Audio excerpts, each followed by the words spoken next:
Welcome home. I'm Dr.Thema, a minister, licensed psychologist, and sacred artist. And this is Homecoming, a podcast to facilitate your journey home to yourself. While I will provide weekly inspiration and mental health tips, this podcast is not the same as personalized therapy. I'm so excited you're on the journey. If you want to request specific topics or to submit a poem for me to read on the podcast, email me at homecomingpodcast@gmail.com. Also, to build our community, don't forget to like, subscribe, and share. Let's begin. Welcome home, Cojourners. I'm glad you're here for another episode, and I'm excited we have a poem for this week. The poem comes from Lauren Rudd, and it reads, She and I. I was 19 when she went away. By the time I realized something was wrong, it was far too late. It was a gradual boil, the slowest burn, a candle wick dwindling down, until I was enveloped alone in a pitch darkness I did not recognize as my own skin. The flowers once abundant in my heart garden were replaced with weeds and thorns. She was gone. I realized, and I was left in the insufferable place of being her. Something like her face was reflected back to me in the mirror, and there was the same unruly red hair on her, or was it my head, in the photos that covered the walls. I'm not really in charge here. I wanted to scream at everyone, "Come back!" I pleaded to her. There was no answer. I searched everywhere for her, lurching from one crisis to the next as I looked for anything to fill her void. How could a self split in two like that? I feared the chasm between my halves was too big, permanent, gaping to ever fully unite again. Fear and loneliness consumed me. I could feel the strands of thread holding me to the ground, slowly breaking, one by one. And eventually, I figured, I would just float away. What if she never comes back? The words caught like a boulder in my throat. I feared if I spoke them aloud, crunched them out, my tongue would be sliced by the shards of rock. I refused to accept it as truth. So for now, I work on this me. I leave a candle lit, her place on the couch warm, the soup bowl full, the door slightly ajar, in case she ever slips back home. I hope she knows she's always welcome and so dearly missed. Oh my goodness, Lauren. Lauren, you wrote that poem. Do you hear me? I absolutely love it. I love how you capture the ways in which we can disconnect and lose parts of ourselves, which feel like the truth of who we are. And that journey, that process of trying to reconnect. Trying to find ourselves again, and that discovery of the disconnection. This poem is absolutely beautiful, and you have placed a big smile on my face, Lauren, and so thank you. And I see in your message that you are sending love from Texas, and so we are glad that you are on this journey. Well, Cojourners, we are making our way home, trying to create spaces for the parts of ourselves that got disconnected or that we left behind, that life created a shattering, and now we are seeking wholeness. And our topic on today is resolving conflict.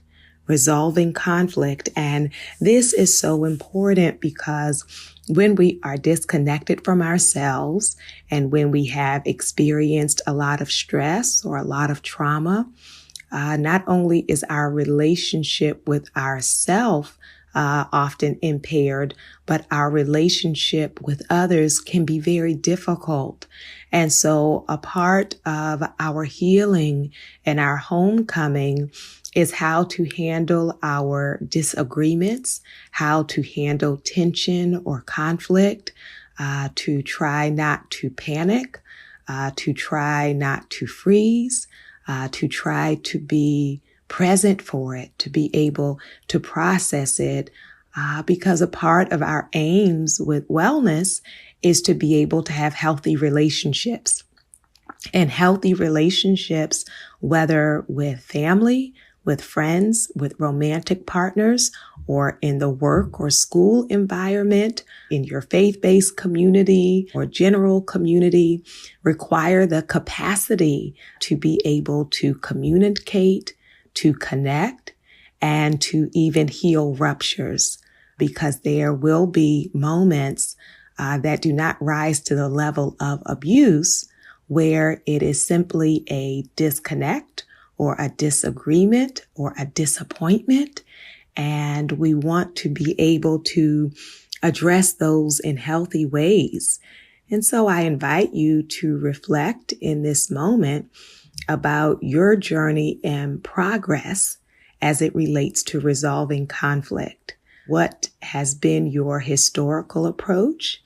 And as you have been on this healing journey, have you noticed any differences in how you address conflict in your relationships or on your job?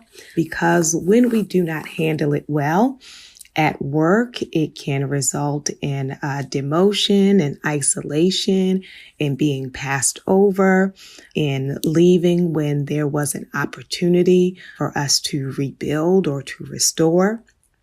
And in our personal relationships, when we're not able to resolve conflict, it can create a lot of distress, a lot of anxiety, and it can cause us to act in some unhealthy ways toward the other person or toward ourselves. And it can also really sabotage relationships that you may have actually wanted to maintain. And so this skill, being able to resolve conflict, is going to be important for the various aspects of your life. And so as we think about our own journey, I invite you to consider what are the various life experiences that affected the way you handle conflict. So growing up, how did you see your family resolve conflict? What were the messages that you were told in school by teachers or administrators? What is your history in friendship? What does that look like when friendships ended?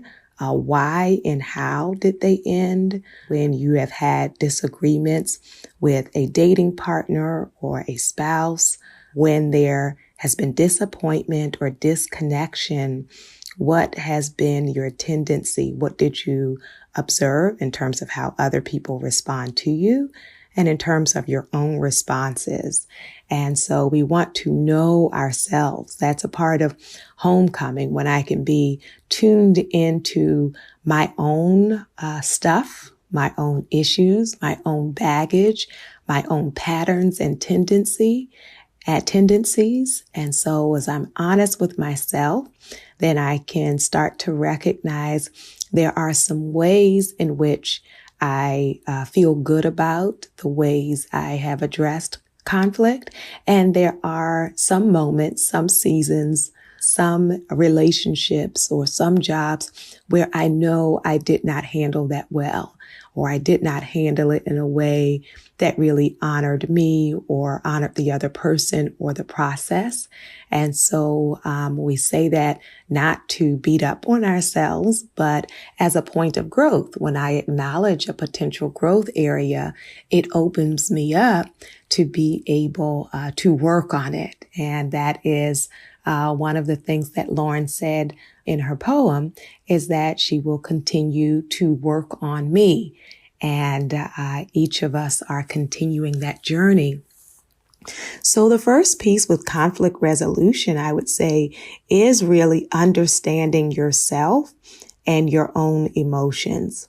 That when something was said or done that was upsetting, that you found offensive or disrespectful, or you just basically didn't like it, right? To really reflect on what is it about this dynamic or this person or these power roles that is particularly bothersome to me, and how do I actually feel?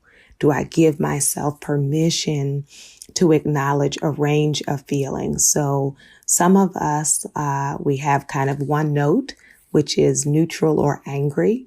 And so if my only kind of emotion I can tap into is my anger, then I may want to broaden and deepen that of like, what else do I feel? And some of us go to the one note of hurt.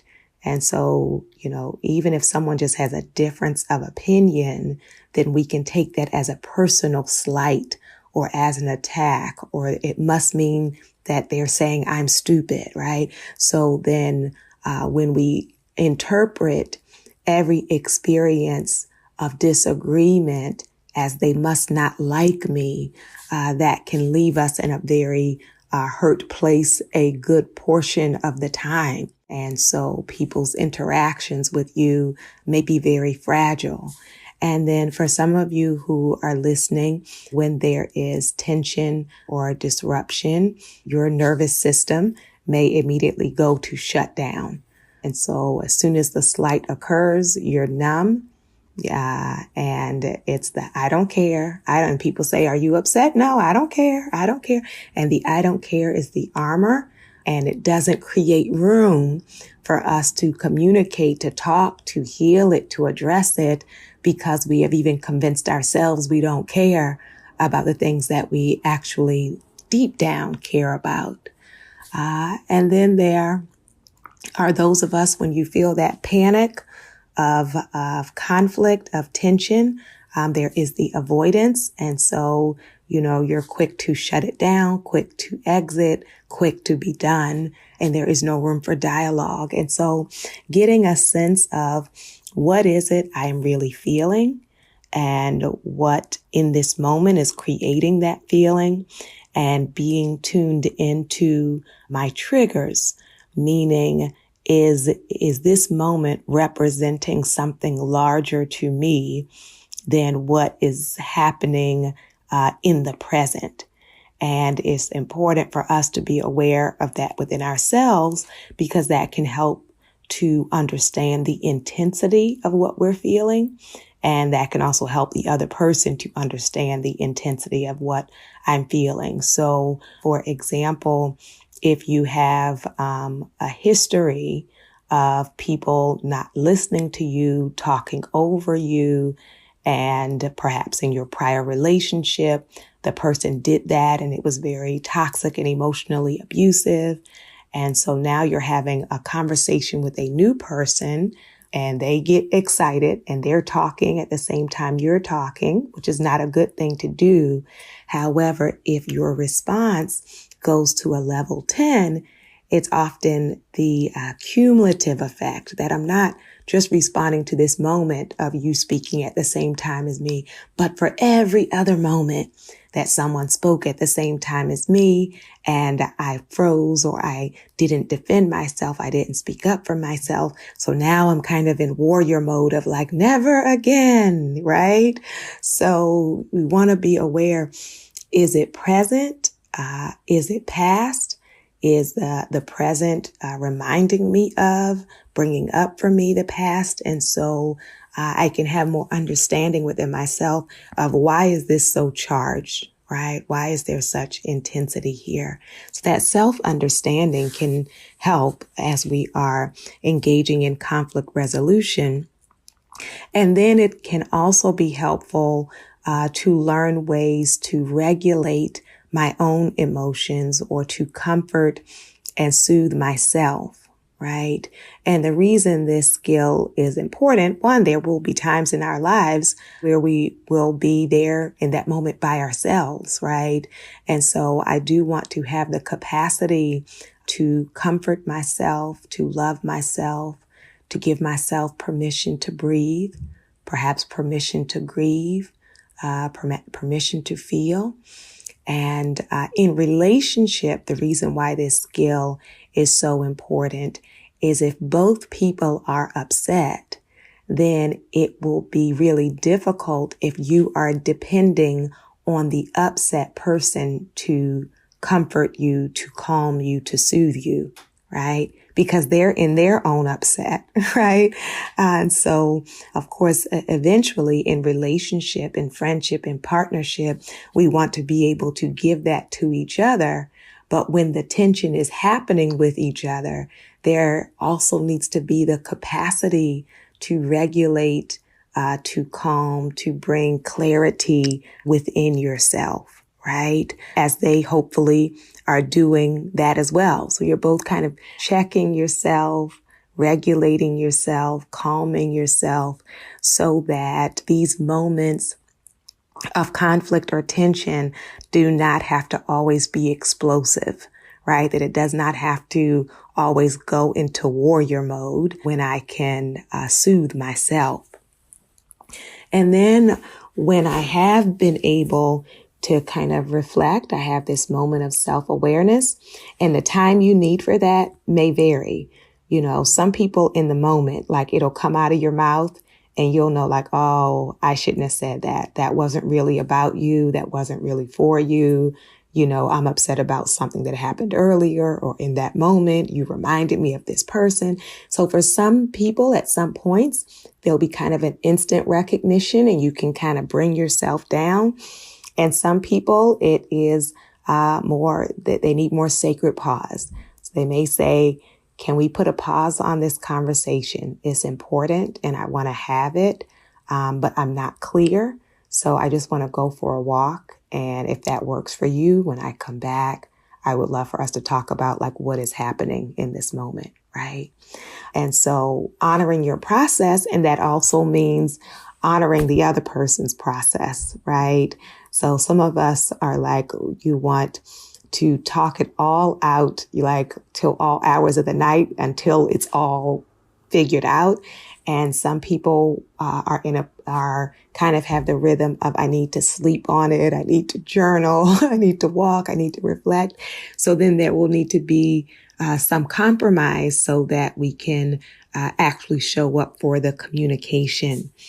And then as I am sharing the communication, you want to, or I invite you to really frame it as a concern instead of an attack or a critique, that this is concerning to me, right? And it is how it makes me feel, or what I believe it is communicating about this friendship or this relationship or my place at this job, right? And so when I come in with a concern and not just an attack or a critique, then when I'm sharing, I won't use kind of overgeneralizations. I won't go into name calling. So my concern is about a particular thing, like something that is said or done, or if it's a pattern, I can talk about the times that it has come up before. But as soon as I shift into saying this is who you are, like this kind of name calling, you can imagine that is going to just trigger people's defensiveness. And then often the concern is not even heard, right? And so for it to be an invitation for dialogue, for us to talk about and reflect on how is this dynamic going to be improved? What are the things we can do to communicate better? Or what are the possibilities for this relationship to be experienced as respectful by both people? And so to consider your concern and sharing your concern not as an attack.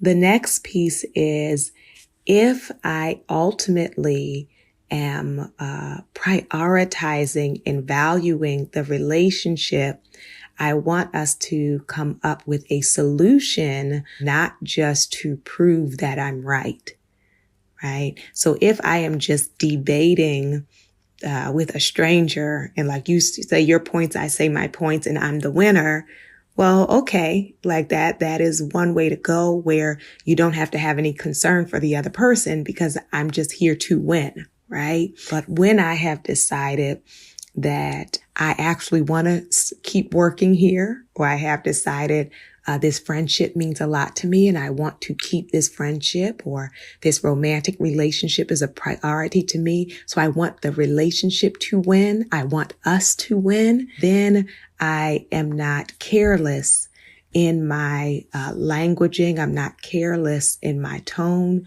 that underneath the undercurrent of what I am sharing is care and respect, right? And not respect in the sense of you're not allowed, quote unquote, to voice a difference of opinion. Because then if everyone cannot speak truth in the space, then we don't really have an honest relationship, right? So it doesn't mean that I have to be perpetually silent or censored, but it does mean I am not here to fight you, right? I am here for us to create the way forward so that things can be better, right? So when I have that in my stance, and I actually do value this school or this job or this family relationship or this partnership, then I will let that guide me. And in resolving conflict, it's important to create the kind of relationship and environment where you are approachable. If you do particular behaviors that are silencing, what you are letting the other person know is, I do not want to hear anything that you have to say, that I don't care how you feel, that there is no room for anything about you that is different from how I feel or think or what I need. And that is not really foundation for a healthy relationship. And so you want to be tuned into, how do you respond when people share something they don't like? How do you respond when people have a concern about something you have done? How do you respond when someone shares that you have offended them or hurt them, or they felt something was disrespectful? Are you able to hear it? Are you someone who can never apologize? Do you always go into attack mode? And so if they're raising something in the present, then you immediately have to bring up 10 things from the past that they did, because you don't want to sit with what is the current concern, right? So you want to think about, in this relationship or on this job or in this family, am I approachable? Am I accessible? Do people feel like they can talk to me? Because if not, what that creates is a disconnect. And so one of the ways we can shut people down is with our rage. And so if people share an issue with you and you go into a rage, that is a form of manipulation. And it is intentionally meant to silence them and give them the message to never say anything to you that is a disagreement. If you, as opposed to saying, I need to go for a walk, or I need to journal, or let me sleep on it, If your automatic is always to give people the silent treatment, if they say something you don't like, that can also be a method of kind of shutting down communication. Well, it's directly shutting down communication. And so reflect in this moment for yourself of when people have an issue to raise with you, what are ways you can create space for people to know that you have the emotional capacity and the willingness to hear things, even if it may be concerns, complaints about something you have done or said. Which also gets us to owning our part, that when there is a conflict, and I don't mean in the sense of when it's an abusive relationship, right? So if you're in an abusive relationship, we don't do mediation. We don't do couples therapy. It's not like, well, oh, you did this and you did that, and those parts are equal. So minus situations of abuse, when it's just people having a disagreement, for us to have the ability to reflect on in what ways have I either created this tension or perhaps intensified it in my response, in my reaction, or out of the hurtful things that I said. When we are looking to heal ruptures, it is important that we take note of if there is a part that we have played in it, even if our part has been our silence. And so if people have no idea that you don't like something, and, there's no way they could have really guessed it, although you wish they would have guessed it, then that has contributed to this pattern continuing, right? Because I never said that I don't like it or I would prefer for it to be this way. And so then for you all to really brainstorm together about where can we go from here. If an apology is meant and appropriate, then an apology is shared and it is specific, not just sorry if you're hurt or sorry if I bothered you. It would be specifically what I am apologizing for and my awareness of the impact of my words or behavior on you. And then my commitment to not doing that behavior or making those statements in the future. And the last thing I will say about conflict resolution is it's important to follow up and to check in with people later. Sometimes in the moment, people can feel like, okay, well, we talked it through, but as you all are moving forward to check in, not do the avoidance or just hoping that it's over and done with, but checking in and saying, I know we had that difficult conversation and I feel like we came to a solution, but I just wanted to check back in and see how has it been feeling for you about that particular issue, right? So this process is a growth process and it can be challenging. And of course, we are all individuals with our own history and difficulties. And so it does not need to be a perfect process, but we can honor each other for showing up. And it means a lot that we are saying, I value this relationship. I value this family. I value this job, or I value this classroom to the point where I want to make it better. I want to be a part of the solution. So I am glad that you are on the journey. And I hope that as you are healing yourself, that you are also healing your relationships. I invite your soul to tell your heart, mind, body, and spirit, welcome home.